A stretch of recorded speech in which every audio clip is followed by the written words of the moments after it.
Hello everyone, स्वागत है आपका हमारे एएस कोचिंग सेंटर में। आज हम प्रैक्टिस सेट लाए हैं।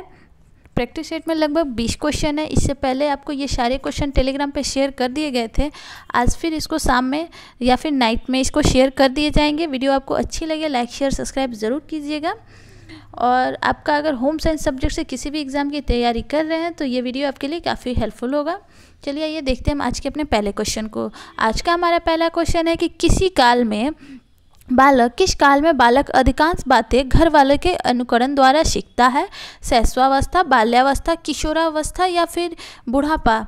तो किस काल में बालक अधिकांश बातें घर वालों के अनुकरण द्वारा सीखता है? तो वो है शैशवावस्था। ऑप्शन ए सही होगा। नेक्स्ट क्वेश्चन है हमारा कि तिरछी लकीरें निम्नलिखित में से किस बुनाई की विशेषता है? ट्रिल बुनाई की, डॉबी बुनाई की, स्वेवल बुनाई की या फिर जैकार्ड बुनाई की। तो तिरछी लकीरें निम्नलिखित में से किस बुनाई की विशेषता है? तो तिरछी बुनाई ट्रिल बुनाई की विशेषता है। डॉबी बुनाई चिड़िए की आँख वाली बुनाई को कहते हैं।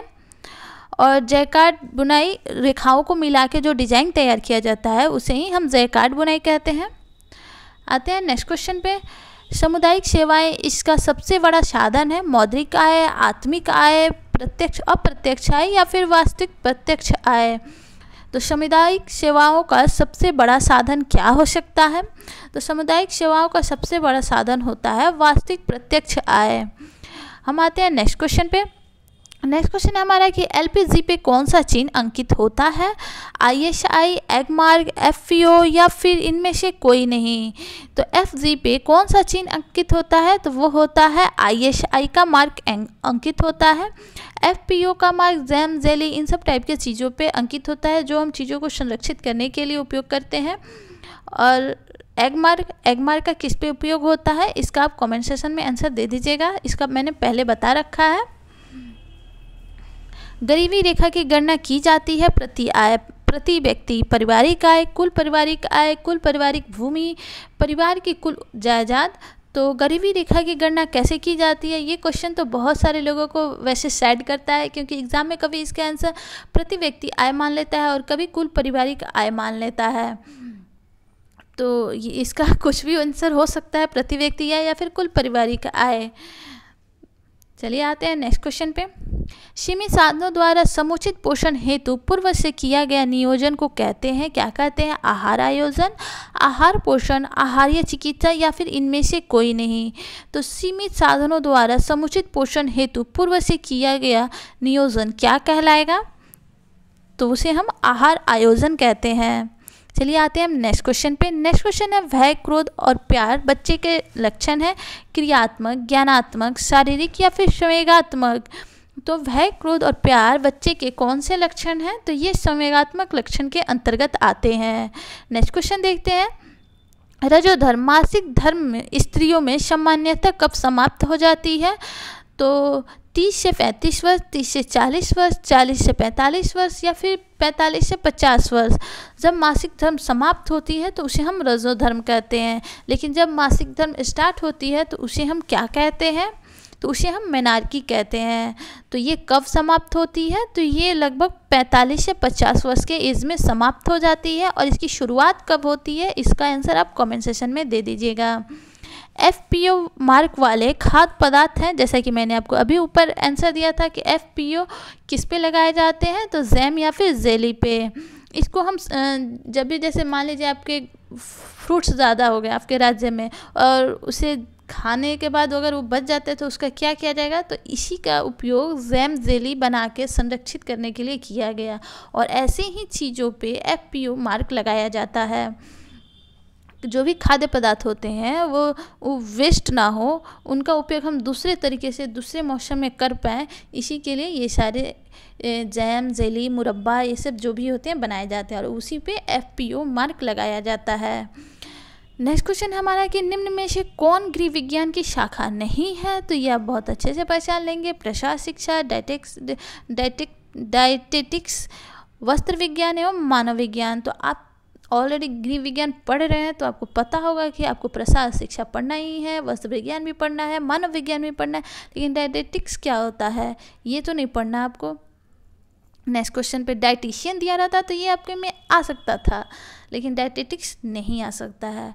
नेक्स्ट क्वेश्चन पे आते हैं, कार्बोहाइड्रेट का पाचन कहाँ पूर्ण होता है? छोटी आंत में, बड़ी आंत में, अमाशय में या फिर मुख में? तो कार्बोहाइड्रेट का पाचन कहाँ पूर्ण होता है? तो छोटी आंत में। चलिए ये तो पूर्ण छोटी आंत में होता है, लेकिन इसकी शुरुआत कहाँ से होती है? कार्बोहाइड्रेट के पाचन का शुरुआत कहाँ से होता है? इसका आंसर आप कमेंट सेक्शन में बता दीजिएगा। गर्भावस्था की अवधि कितने दिनों की होती है? तो 280 दिन की, 180 दिन की, 160 दिन की या फिर 140 दिन की? तो अधिकतर लोग तो इसका आंसर सही टिक करते हैं, लेकिन कई बार मैं जब भी क्वेश्चन शेयर करती हूँ तो कुछ ना कुछ लोगों का इसमें आंसर 180, 160, 200, 140 इस सब में गड़बड़ कर देते हैं। तो इन लोगों के लिए एक खास ट्रिक है। मान लीजिए कि आप सभी जानते हैं कि एक मंथ में 30 दिन होता है और गर्भावस्था कम से कम 9 महीने तक चलने वाली एक श्रृंखला है। मान लीजिए एक श्रृंखला ही है, क्योंकि 9 महीने बाद ही बेबी मिलेगा। तो 9 को 30 से गुणा कर देंगे और देखेंगे कि कितना आता है। 270, 9 का 9, 28, 27, 270 और 31वां मंथ होता है कभी कुछ, तो उन सब को ऐड करके 10-5 दिन आगे पीछे करके अगर 9 से अगर हम 30 में गुना करते हैं तो 270 मिल जाता है और 270 में हम 10 को ऐड कर देंगे तो 280 दिन होगा। तो ये याद करने की आसान ट्रिक है। तो गर्भावस्था की अवधि 280 दिन की होती है और याद करने की ट्रिक 30 गुने 9, 270 प्लस 10 तो 280 हो जाएंगे। चलिए आते हैं नेक्स्ट क्वेश्चन पे। परिधान रचना में रेखा, रंग, आकृति, व्यवस्था, आकार, ध्येय, व्यक्तित्व तथा व्यक्ति की निजी शारीरिक विशेषता को कैसे होना अनिवार्य है? तो संतुलन, लय, समानुपता एवं अनुरूपता। तो ऐसी चीज़ों में क्या होना अनिवार्य है? तो अनुरूपता। नेक्स्ट क्वेश्चन पे आते हैं कि जॉर्जेट, शिफॉन तथा क्रेप की धुलाई करनी चाहिए। तो सूखी धुलाई, नायलॉन के समान, रेशम के समान या फिर इनमें से कोई नहीं? तो जॉर्जेट, शिफॉन तथा क्रेप की धुलाई, सूखी धुलाई करनी चाहिए। नेक्स्ट क्वेश्चन पे आते हैं कि इनमें से कौन घरेलू कार्य पति तथा पत्नी द्वारा साझा किया जाना चाहिए? तो ये क्वेश्चन बड़े ही मज़ेदार है। तो कौन से कार्य हैं जो पति तथा पत्नी द्वारा साझा किए जाने चाहिए? कपड़े धोना, खाना बनाना, बर्तन धोना। तो सभी बोलेंगे कि अरे सभी करना चाहिए। तो ये सारे ही काम दोनों को मिलजुल के करना चाहिए। नेक्स्ट क्वेश्चन पे आते हैं कि चेक के प्रकार हैं वाहक चेक, आदेशक चेक, रेखक चेक, इनमें से सभी। तो ये चेक के प्रकार ये सारे ही होते हैं। वाहक चेक और बैरियर चेक ये सबसे असुरक्षित चेक होता है। रेखक चेक अकाउंट पेज चेक होता है और आदेशक चेक होता है, ऑर्डर वाला रहता है कि हम सामने वाले को आदेश देते हैं कि हाँ इसको इतने मनी दे दिया जाए। तो इसका आंसर हो जाएगा इनमें से सभी। नेक्स्ट क्वेश्चन पे आते हैं कि इनमें से कौन सा पोषणहीनता से संबंधित रोग है? तो पोषणहीनता से संबंधित रोग कौन सा है? Influenza, bronchitis, anaemia and malaria. तो पोषणहीनता से संबंधित रोग कौन सा है? तो एनीमिया है।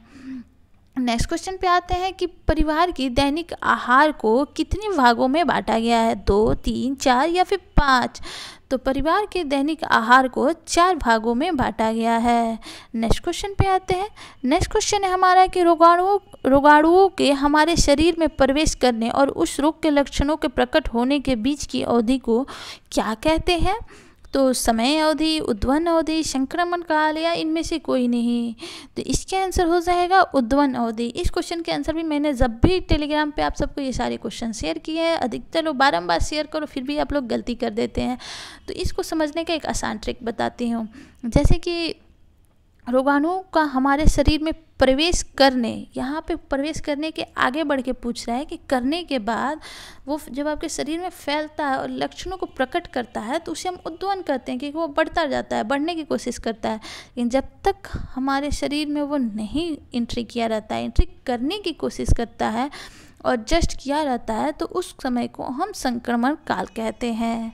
तो आते हैं हम नेक्स्ट क्वेश्चन पे। नेक्स्ट एवं लास्ट क्वेश्चन है हमारा कि निम्न में से कौन क्रियात्मक विकास नहीं है? तो सिर संभालना, बोलना, घुटनों के बल चलना एवं पकड़ना। तो सिर संभालना, घुटनों के बल चलना एवं पकड़ना ये सारे ही क्रियात्मक कार्य हैं, क्योंकि इसमें हम बल लगाते हैं और कोशिश करते हैं कुछ करने की। लेकिन बोलने में हम लेटे लेटे भी बोल सकते हैं, सोए सोए भी बोल सकते हैं, बैठे बैठे भी बोल सकते हैं। तो ये क्रियात्मक विकास के अंतर्गत नहीं आता है। क्रियात्मक मतलब होता है कि चलना, कुछ करना, शारीरिक श्रम से रिलेटेड होता है।